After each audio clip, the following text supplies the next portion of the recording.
بسم الله الرحمن الرحيم.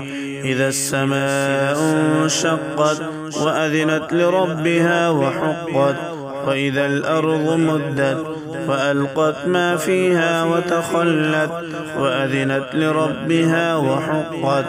يا أيها الإنسان إنك كادح إلى ربك كدحا فملاقيه. فأما من أوتي كتابه بيمينه فسوف يحاسب حسابا يسيرا وينقلب إلى أهله مسرورا.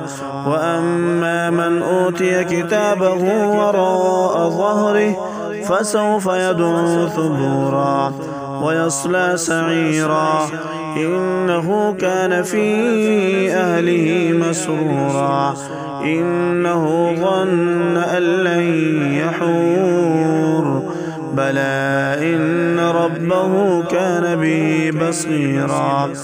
فلا أقسم بالشفق والليل وما وسق والقمر إذا اتسق لتركبن طبقا عن طبق فما لهم لا يؤمنون. وإذا قرئ عليهم القرآن لا يسجدون بل الذين كفروا يكذبون والله أعلم بما يوعون.